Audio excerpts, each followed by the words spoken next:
shadows deep, the whispers rise, 1,000 faces, endless lies. Nyarlathotep walks the night, 1,000 masks in endless flight.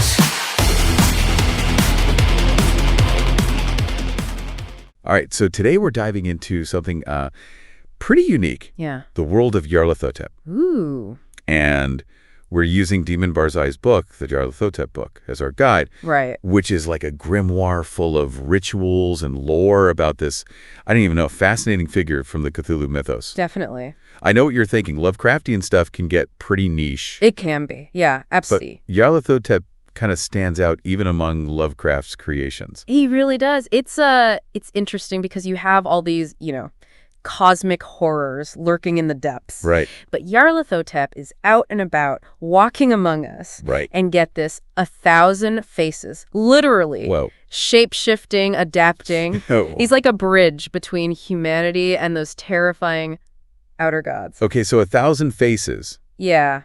That is both intriguing and a little unsettling. For sure. I mean, which side of this entity are we dealing with? Right. Because Barzai calls them both a messenger and an adversary. Right. So which maths are we going to encounter on this deep dive? Well, let's start with the basics here. Okay. He is considered the messenger of the great old ones. Okay. But what makes Nyarlathotep really unique Yeah. is that he can interact directly with humans. Okay. Most of those cosmic horrors, they just can't or won't do that. So he's like the PR guy for a company that specializes in madness and existential dread. Yeah, I like that. Instead of handing out press releases, Right. he's bestowing forbidden knowledge. Exactly. That's a unique approach to public relations. And that's where that adversary part comes into play. Right. This knowledge, this power he offers. Yeah. It often comes at a terrible, terrible cost. Oh. Imagine, Yeah. getting a glimpse behind the curtain reality. Right. And then what you see just drives you completely mad. That's terrifying. Yeah, that's the kind of danger we're dealing with.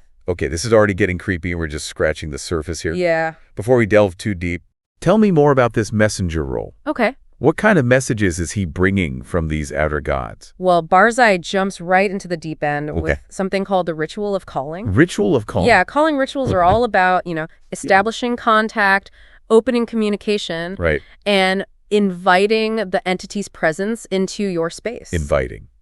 So are we talking cookies and tea or something a little more intense? Let's just say hospitality takes a darker turn here. Right. Think black candles, Oh. blood on the seal of Nyarlathotep, Okay. chanting phrases like, open the door widely Uh-huh. and give me your forbidden wisdom. Oh, wow. Doesn't sound like your typical housewarming party, does it? Open the door widely. That sounds more like you're expecting a pizza delivery, Right. not when you're summoning a cosmic entity of unimaginable power. Yeah, it's a little... This is like playing with fire. Yeah, you're absolutely right. Would you say? Even this basic ritual, this underscores Yeah. the inherent danger of working with Nyarlathotep. Yeah. You're absolutely right. This is not Okay. something to be taken lightly. Point taken. Yeah. Definitely not something to try to home, folks. Mm-hmm. And maybe not anywhere else either. Probably not. But Barzai doesn't just stop at rituals, does he? He does not. What else does he cover? Well, things get even more interesting when he introduces us to Queen Nitocris. Queen Nitocris. She's this powerful figure from Egyptian mythology. Okay. And according to Barzai, Yeah. Nyarlathotep's consort. What? And she possesses this magical mirror Okay. that acts as a door to the other side. A mirror as a door. Yep, That sounds like something out of a fairy tale. right. But I have a feeling this other side we're talking about Yeah. isn't exactly Disneyland. You're getting warmer. Oh, no. This mirror connects to the Labyrinths of Kish. The what? The Labyrinths of Kish. Okay. It's a location in another dimension. Oh, wow. Another plane of existence? Okay. Barzai even provides like a visualization, Okay. a kind of pathworking technique Yeah. to help you navigate this otherworldly realm. Hold on. We're talking astral travel here. Mhm. Exploring other dimensions? It's getting trippy, This right? is getting seriously trippy. It is. So what do we encounter on this, Yeah. interdimensional journey? Well, Barzai paints a very vivid picture. Okay. You have a desolate desert, a faceless sphinx, Oh. torch-lit corridors leading deeper and deeper, Oh, wow. the eerie sound of a flute echoing through the labyrinth. That is both beautiful and unsettling. Wouldn't you say? Yeah. Yeah. But, What's the point of this astral sightseeing tour? It's more than just sightseeing. Okay. This pathworking is meant to prepare the magician Yeah. for interaction with beings like Nyarlathotep and Queen Watercress. Right. So think of it as attuning yourself to their frequencies, their realm. Yeah. It's like, Yeah. orientation session for the other side. An orientation session before meeting the crawling chaos and his queen. Pretty much, yeah. Sign me up.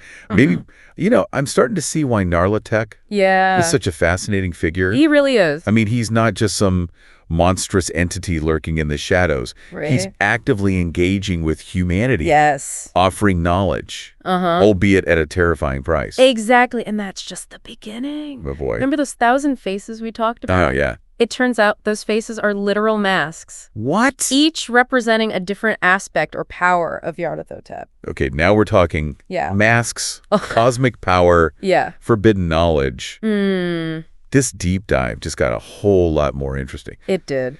So what kind of masks are we talking about here? Well, we'll get into the specifics of each mask in a bit. Okay. But they are described in detail in another grimoire called the Grimorium Imperium. All right. And let me tell you, they're not for the faint of heart. Okay. Each mask represents a different facet Yeah. of Nyarlathotep's power, a different way he interacts with the world. All right. Challenge accepted. All right. I'm ready to delve into these masks. Okay. But before we do, Yeah. I think we need a moment to process all of this. It's a lot to take in, Yeah. for The sure. crawling chaos, the rituals, the queen, the labyrinths. Yeah, It's a lot. it's a lot to take in. So stay tuned, listeners, Yes. because when we come back, we'll be diving headfirst into the masks of Nyarlathotep. All right. You won't want to miss it. Definitely not. Here we are again in the dark side of the Necronomicon.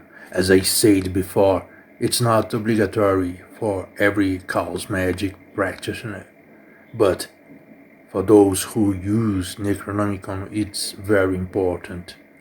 Not because it's good or not because it's bad, but because it's both of them. The duality have a little space right here. So when you deal with Chaos Magick, it's very important you know about Necronomicon. So for those who follow Necronomicon, it's important to know the history around this book. This book may be a fiction, this book may be true. Maybe John Dee made this book long before H.P. Lovecraft, but it's not important as what you will reach with that content. So we follow this path. Here in Chaos Magick Time.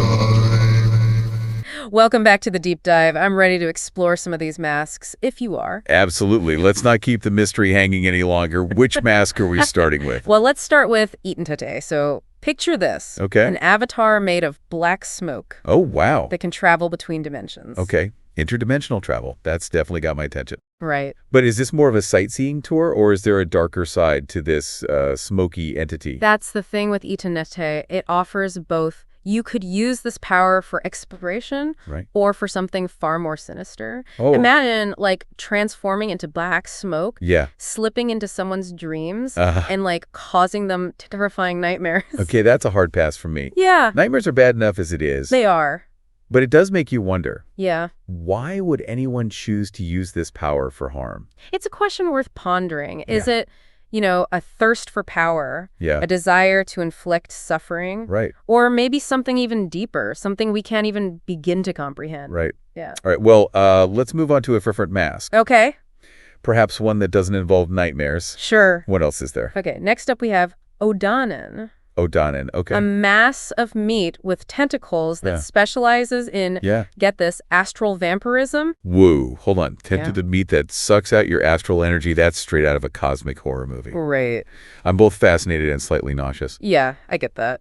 What's the appeal of this particular mask, you think? It's all about tapping into those, primal energies, the darker aspects of existence. Right. Barzai even suggests that you can grow these tentacles yourself through invocation. Okay, that's where I draw the line. Okay. Tentacles are not exactly my style. Well, I hear you. Let's move on, shall we? Okay. There has to be a mask that's less fleshy. Okay, how about Busoro? Busoro, okay. Also known as the Black Man of the Sabret. Oh, okay. This mask is connected to witchcraft, pacts with forgotten gods, and the promise of forbidden knowledge. Forbidden knowledge. Yeah. There's that allure again. Right. It's like a cosmic siren song, drawing you in with promises of power and secrets. Mm-hmm. So, tell me more about this black man. What does he offer?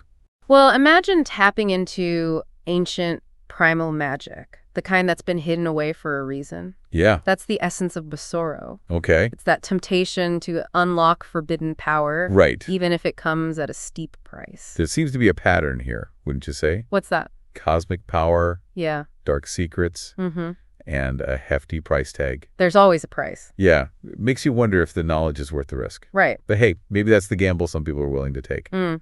So what other masks should we explore? Well, we can't talk about Nyarlathotep without mentioning Nenado. Nenado, okay. A sea monster Oh, wow. with connections to the deep ones Oh. from other Lovecraft stories. Yeah. Think like psychic abilities, underwater temples, Uh-huh. the mysteries of the deep. Okay, so we've gone from smoke to tentacles to black magic to underwater cities. Quite a range. This deep dive just keeps getting more diverse and weirder. It does. But you know what? I'm hooked. Yeah. I want to know more about these deep ones. What kind of knowledge do they possess? It's definitely a fascinating thread to pull on. Yeah. Imagine like the secrets hidden beneath the waves. Right. The ancient civilizations that might have existed in the depths. Yeah. But Yeah. so there's another aspect of Nyarlathotep that we haven't even touched on yet. Oh, right. The Pact. The Pact. This is where things get really serious. Okay. It's a formal dedication, a commitment to Nyarlathotep's path. So like a... Barzai describes it as a symbolic death and rebirth. Oh, wow. So a spiritual makeover, but with a cosmic horror twist. Yeah, pretty much. It makes you wonder, like, what kind of person would even consider making a pact with such an entity? It's a good question. What are they seeking? That's the heart of the mystery, isn't it? Yeah. Are they seeking power, Yeah. knowledge, Right. or perhaps something even more profound, a connection to something beyond human comprehension? Right. So Barzai outlines a ritual that involved a written oath in the Nugsoth alphabet. Nugsoth. Okay. Yeah. I have to admit, that sounds like something straight out of an ancient forbidden text. It does, doesn't it? What's the significance of this alphabet? It's a language often associated with the Cthulhu mythos. Okay. It's thought to be a language of power, used to communicate with these cosmic entities. So it's like the ancient Sumerian of the mythos Yeah, you could say that. vibrating with otherworldly power. Mm-hmm. And this pact involves more than just a fancy alphabet, right? It does. What else does it entail? The pact also involves the invocation of other powerful entities like Oh. Cthulhu and Hastur. Oh, wow. This isn't just a casual agreement, it's a binding contract with forces beyond our understanding. Right. Invoking these other entities adds weight to the pact, Oh. drawing upon their power as witnesses and enforcers. Okay, so this is sounding less like a spiritual makeover. Yeah. And more like a cosmic contract with some seriously intimidating fine print. Right. And you mentioned consequences before. Yeah. What kind of price tag are we talking about here? That's the thing with Nyarlathotep. There's always a price. Right. He might grant you power, knowledge, even a glimpse into the hidden truths of the universe. Right. But it can come at the cost of your sanity, your humanity, your very soul. A classic Faustian Marken, then? Yeah, pretty much. Trading your soul for cosmic power. Mm-hmm. It's both terrifying and strangely compelling. It is. But you know what? This deep dive is making me realize something. Oh, what's that? Maybe the most important takeaway here isn't about the specifics of the rituals Yeah. or the masks, Right. but the fact that Nyarlathotep forces us to confront our own limitations. That's a good point. He makes us question our place in the universe, Yeah. the nature of reality itself. I think you're onto something there. Yeah. Nyarlathotep isn't just a monstrous entity. He's a mirror reflecting our own fears and desires, Yeah. our fascination with the unknown, and our willingness to risk everything for a glimpse beyond the veil. Exactly. And that's what makes this deep dive so fascinating, so unsettling. Mm-hmm. But we've only scratched the surface. We have. There's so much more to explore in Barzai's book. Absolutely. We haven't even touched upon those other rituals he describes. Right, like the Flute of Madness. Yeah, the Flute of Madness. Oh, and a trip to the Astral Sabbath. A trip to the Astral Sabbath, yeah. And there's something called the Songs of Nyarlathotep. right? Exactly. These are like these poetic invocations, Okay. offering a glimpse into his nature and power from a different perspective. So less about summoning him Yeah. and more about understanding him. Okay. Do these songs give us any insight into like his motivations, his goals? That's the mystery, isn't it? The Psalms hint at profound knowledge, Yeah, a cosmic truth that lies beyond human comprehension. right. One passage describes him as being, quote, cloaked in chaos that is his power, Uh-huh. walking among the stars, his substance, quote, that of the origin and the end. That's powerful imagery. It is. Sounds like he embodies both creation and destruction. Yeah. The alpha and omega of the cosmos. It's a very different perspective from the more monstrous aspects we've discussed. Exactly. The songs remind us that Nyarlathotep is more than just a collection of masks or powers. Right. It's like a fundamental force, a cosmic principle. Okay. And perhaps that's the biggest takeaway from this deep dive. You know, you're right. We've explored the rituals, the masks, the pacts, the poetry. It all points to a much larger truth. It does. Nyarlathotep isn't just some monstrous entity lurking in the shadows. Right. He's a reflection of our own fascination with the unknown, our desire to push the boundaries of knowledge, Yeah. and our willingness to confront the darkness within ourselves. I couldn't have said it better myself. So to our listeners out there, we leave you with this final thought. Okay. Nyarlathotep challenges us to look beyond the surface, to question everything we think we know about ourselves and the universe. He forces us to confront our fears, our desires, and our place in the grand cosmic scheme. Right. And perhaps in doing so, he offers us a glimpse of something truly profound, something that lies just beyond the veil of reality. We are and live here to enjoy life. Avoiding this means avoiding being ourselves. One of the ways people like to live is by learning more, and that's why I make these podcasts about books and about chaos magic. Here in Brazil, we are all educated to be cheap. That hurt education to be socially accepted, so I thought that the popular objection to chaos magic would be very intense. I was wrong. Here people are eager to learn and practice things that work for us Brazilians. It's not different outside of Brazil, but since English is not our native language, communication is a bit rigid. Anyway, I now make podcasts in English because just as many other people also liked them. I believe it is important to use these podcasts as a basis for at least Chaos Magic group to start discussions about them. However, I must point out that groups that are not practitioners of Chaos Magic will be very surprised when they practice these works that I recommended. And also I will recommend. Let's keep our hunger for learning strong here in Brazil or anywhere on the world. Hugs. Welcome back. I'm ready to explore these other rituals you mentioned. The Flute of Madness sounds particularly intriguing. Yeah. And a little bit terrifying, if I'm being honest. It's definitely one of the more intense rituals that Barzai describes. Imagine the Nyarlathotep speaking directly through the magician, Right. possessing their body and mind. So it's not just like a friendly chat with a cosmic entity. This is a full-on takeover. Yeah, it's Okay, I think I'll stick to meditation for now. Thank you very much. probably a good idea. But I am curious, like, what's the purpose of such a ritual? Well, Why would anyone want to give up control like that? it's about experiencing the raw power of Nyarlathotep firsthand, Okay. allowing his consciousness to like flow through you. So, It's a way to tap into a level of power and knowledge right. that would otherwise be unattainable. I see. I can see the appeal, even if it terrifies me. Yeah. But you mentioned another ritual, a trip to the astral Sabbath. Oh, yeah. What can you tell me about that one? This one involves astral travel to a gathering of like witches, warlocks, All right. and all sorts of otherworldly entities, including Nyarlathotep himself in his black man aspect. So it's like a cosmic rave with a dark twist. You could say that. What happens at this astral Sabbath? Is it all just dancing and chanting, or is there something something more to it. It's a ritual of self-discovery. Oh, A confrontation with your shadow self, Uh-huh. your deepest fears and desires. Okay. But it's also a chance to, Yeah. interact with Nyarlathotep in a more personal setting. Right. To perhaps gain insights or knowledge Right.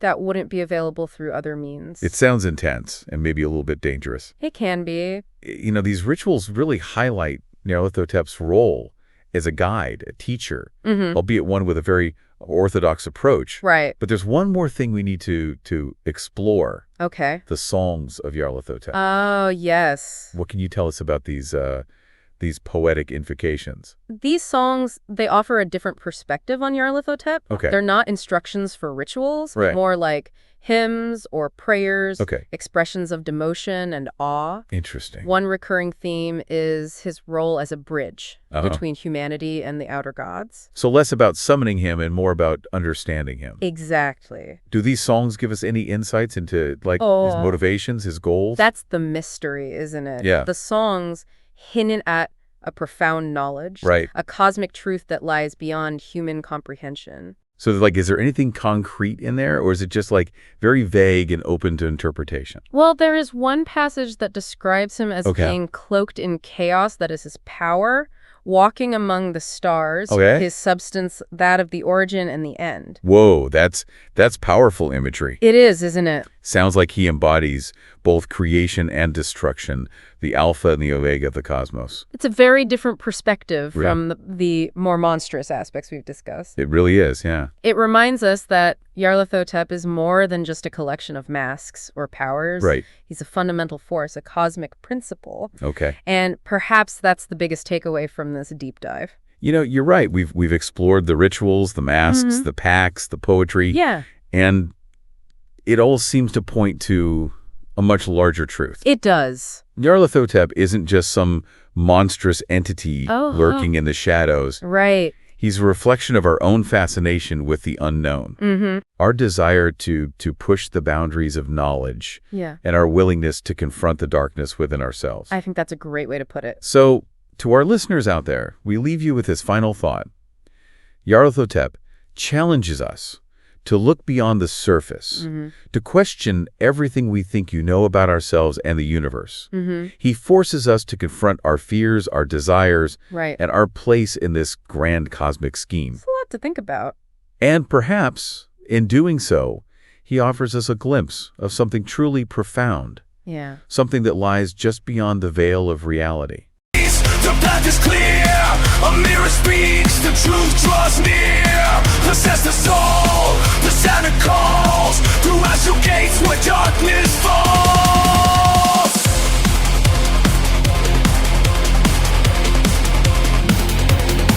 Invoke the name, embrace the fear, the ancient words will draw him near.